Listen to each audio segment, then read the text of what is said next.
Olá, sejam todos muito bem-vindos. Eu sou o Paulo Roberto e é uma grande alegria estarmos aqui todos reunidos para mais uma exposição do Livro dos Espíritos, da doutrina espírita.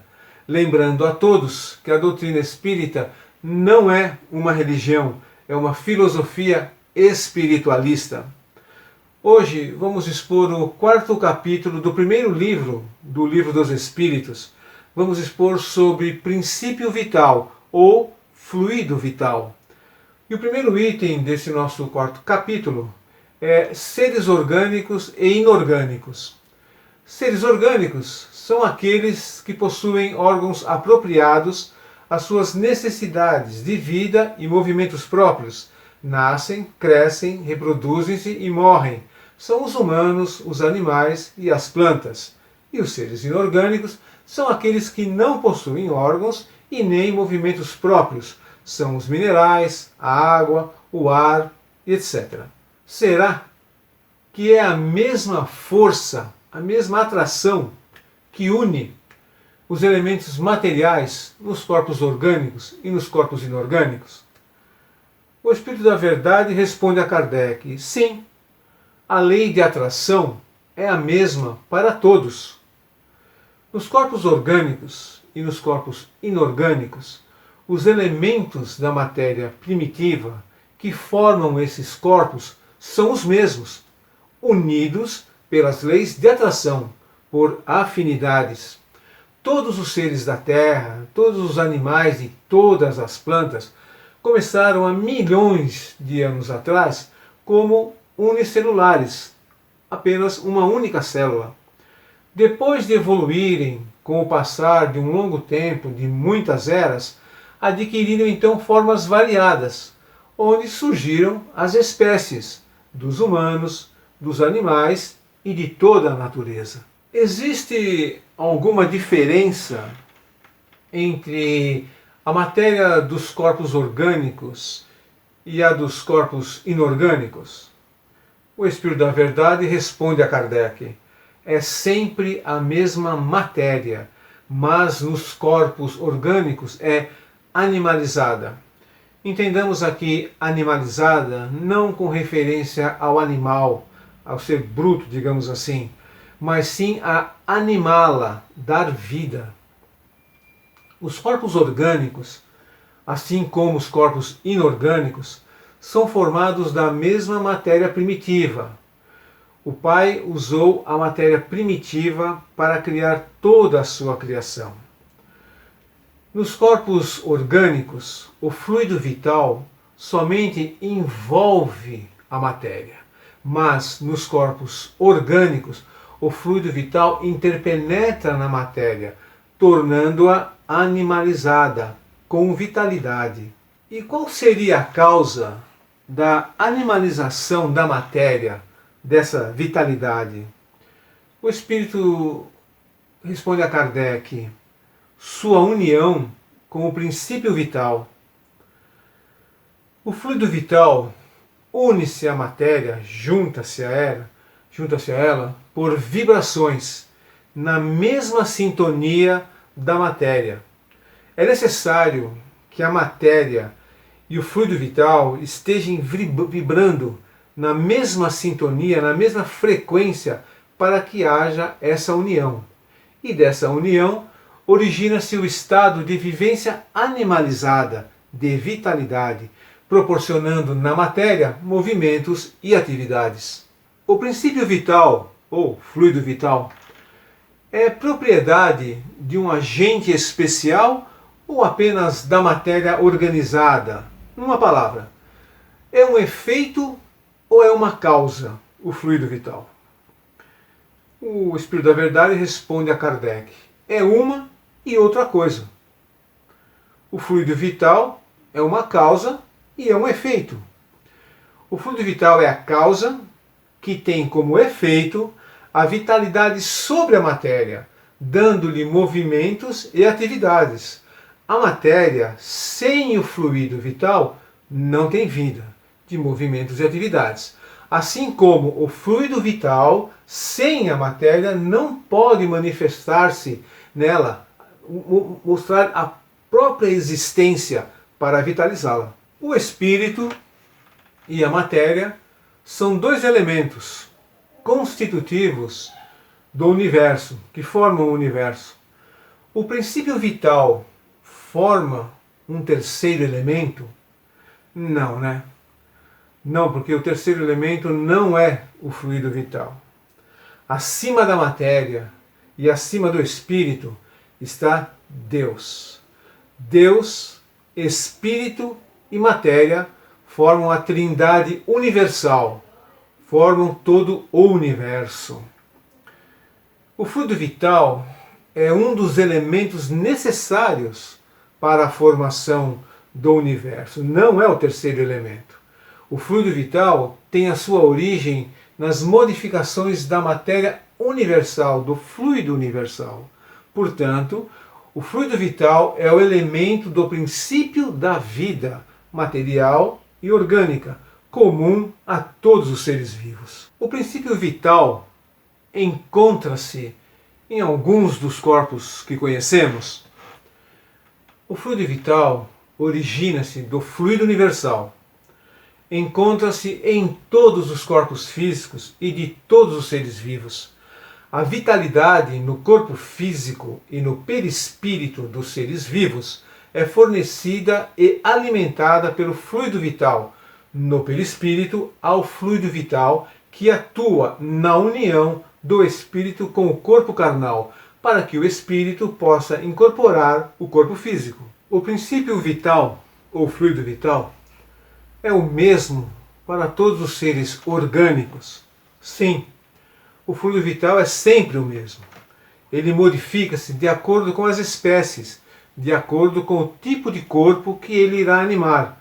O fluido vital interpenetra por todos os órgãos do corpo, possibilitando seus movimentos necessários para as atividades do corpo.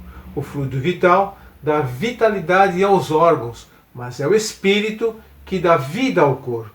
O fluido vital, ele interpenetra os nossos órgãos, dando vida e movimentos a eles, mas é o nosso espírito que dá vida a todo o corpo. A vitalidade é um atributo, uma capacidade permanente no fluido vital, ou somente se desenvolve com o funcionamento dos órgãos.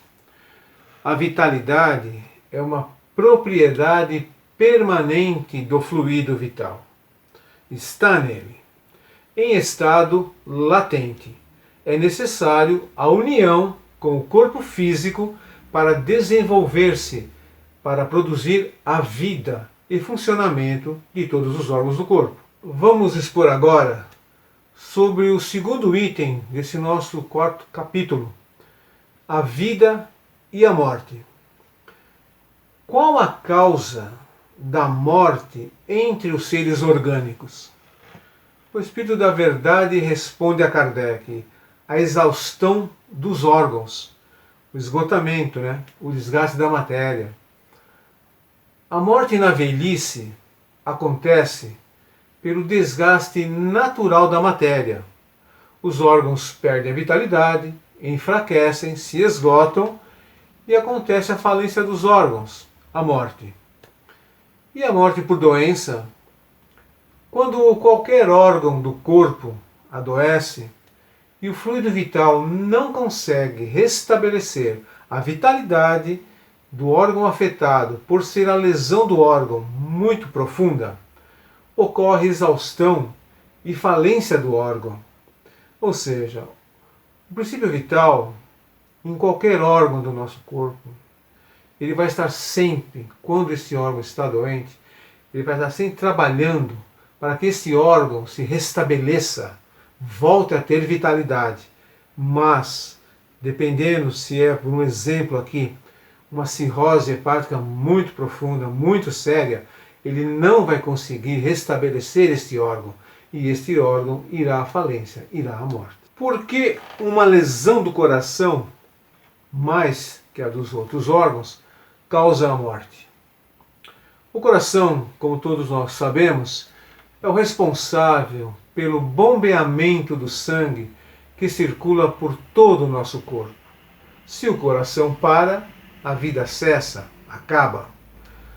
Mas o coração não é o único órgão vital. Ele faz parte de um conjunto de órgãos que em harmonia fazem com que a vida do corpo humano se manifesta, faça a vida acontecer. O nosso coração, ele é muito importante para nós, assim como todos os órgãos do nosso corpo são muito importantes. E para que se tenha uma vida saudável, eles têm que trabalhar em harmonia. Mas pensemos também não só no nosso coração material, mas no nosso coração espiritual. Temos sempre que encher, que tratar muito bem esse nosso coração espiritual, enchendo-o de muito carinho, de muito amor, para que possamos transmitir esse amor e esse carinho de nós para com o nosso semelhante, que é o que nós sempre falamos do altruísmo do Cristo, a atitude de amor ao próximo, seja quem for. Em que se transformam a matéria e o princípio vital, ou fluido vital, dos seres orgânicos após a morte? O Espírito da Verdade responde a Kardec: a matéria orgânica se decompõe e vai formar novos seres. O princípio vital retorna à massa.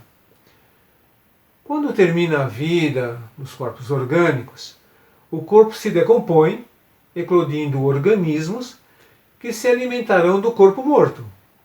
E o fluido vital, que estava impregnado em todos os órgãos do corpo e por todo o corpo inteiro, físico, deixa-o lentamente, retornando à sua fonte universal. Vamos agora passar para o nosso terceiro item deste nosso quarto capítulo. Vamos falar sobre inteligência e instinto. A inteligência é um atributo, uma capacidade do princípio vital, do fluido vital? Não, né? A inteligência não é uma capacidade do fluido vital.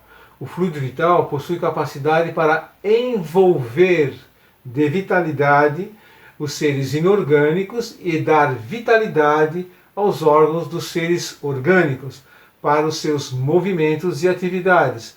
A inteligência é uma capacidade em expansão do espírito. A inteligência é própria do espírito, que está em constante evolução. Quando encarnado, esta inteligência está na alma. Qual é a fonte da inteligência? O Espírito da Verdade responde a Kardec: já dissemos, a inteligência universal. Quem é a inteligência universal? A inteligência suprema, Deus. Deus é a origem da nossa inteligência, não como sendo uma parte da inteligência divina, mas como uma capacidade própria do nosso espírito de pensar, de entender, de compreender. Nossa inteligência vem de Deus. Miramês, ele diz assim: surgimos das mãos santificantes de Deus, trazemos dentro de nós como herança divina todas as qualidades da perfeição que despertam de passo a passo sob o comando do próprio Criador, por intermédio, no nosso caso aqui na Terra, de Jesus Cristo. Jesus Cristo é o construtor e o governador do planeta Terra. Miramês diz que, nessa frase, que trazemos dentro de nós como herança divina todas as qualidades da perfeição. Deus, quando nos fez, quando criou cada um do nosso espírito, cada um de nós, em nosso espírito já colocou toda a perfeição. Somos deusinhos, nós só precisamos aprender a sermos melhores para começarmos a ter isso em nós, a surgir, a despertar toda essa perfeição em nós. E só cabe a cada um de nós pensarmos e termos em nossa mente que tudo dependerá somente de nós para evoluirmos o quanto quisermos. O instinto é independente da inteligência? Não, né? O instinto não é independente da inteligência. O instinto é uma inteligência rudimentar, sem o uso do raciocínio. É um atributo, uma capacidade do espírito em direção à perfeição. Na maioria das vezes, durante toda a nossa vida, nós agimos por instinto, sem pensar. Pense bem, o nosso instinto ele está conosco desde o nosso nascimento até quando iremos desencarnar. Pensa bem numa criança, ela nunca desce uma escada de frente. Ela sempre vai virar e descer de costas. Da mesma forma que uma criança nunca desce de cima de uma cama de frente. Ela vai virar e descer de costas. Isso é o instinto que já está sobre ela nesse momento da sua fase de vida. Ela não tem ainda o raciocínio de entender que os degraus da escada contêm perigo e ao mesmo tempo da cama pela altura. O instinto está sempre em nós, desde o início de nossa vida, e irá nos acompanhar até o final da nossa vida. Pode-se assinalar um limite entre o instinto e a inteligência? Ou seja, de forma exata, onde acaba um e começa a outra? Não se consegue definir exatamente onde termina o instinto e onde começa a inteligência. Esses dois valores se confundem. O instinto é a mesma inteligência em estado primitivo, e a inteligência é o instinto aperfeiçoado. Esses dois valores se aprimoram no decorrer da nossa vida, durante a nossa evolução espiritual, durante as nossas reencarnações, evoluindo em busca de Deus. É correto dizer que as faculdades instintivas diminuem à medida que crescem as faculdades intelectuais? O instinto não diminui com o crescer, com o surgir da inteligência. O instinto muitas vezes ajuda a inteligência em situações de difíceis soluções. O instinto é a base da conscientização de todo saber. A inteligência é o mesmo instinto amadurecido.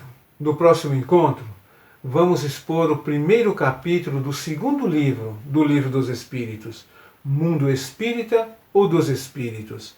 Vamos falar sobre a origem dos espíritos, sobre o mundo espiritual.